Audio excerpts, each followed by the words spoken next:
जय श्री राधे। वैशाख महात्म 18वां अध्याय। श्रुतदेव कहने लगे कि वैशाख मास की मेष संक्रांति में जो प्राणी प्रातः स्नान कर भगवान की पूजा करके भगवान की कथा सुनता है वह मनुष्य वैकुंठ को जाता है, परंतु जो होती हुई कथा छोड़कर चले जाते हैं और नहीं सुनते वह घोर नरक में जाकर पिशाच योनि प्राप्त करते हैं। यहाँ पर हम एक प्राचीन इतिहास कहते हैं। प्राचीन काल में गोदावरी के किनारे ब्रह्मेश्वर क्षेत्र में ब्रह्मानिष्ठ परमहंस दुर्वासा ऋषि के 2 शिष्य रहते थे।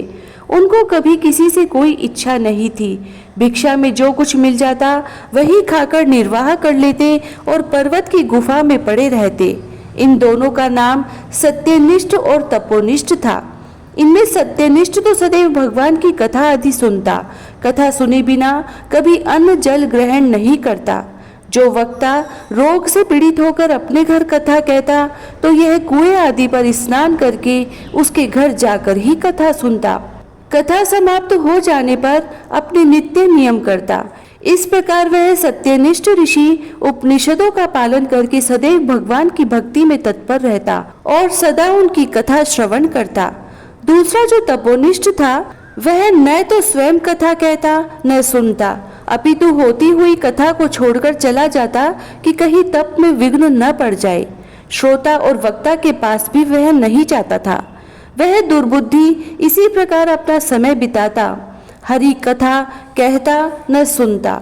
जब वह मृत्यु को प्राप्त हुआ तो कथा के दुराग्रह से छिन्नकर्ण नाम वाला बलवान पिशाच शमी के वृक्ष पर हुआ। वह अपने किए कर्मों का विचार करता हुआ भूख प्यास से दुखी होकर इधर उधर भटकता फिरता था।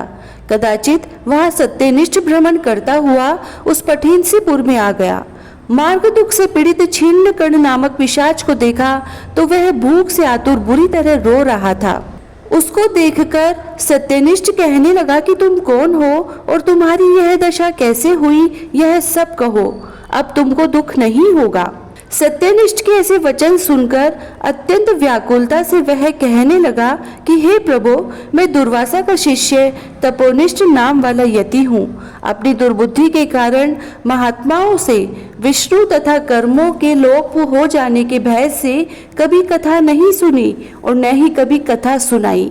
इस घोर कर्म से मेरी मृत्यु हुई और छिन्नकर्ण नाम वाला पिशाच होकर इस वन में दुखी होकर भटकता फिरता हूँ।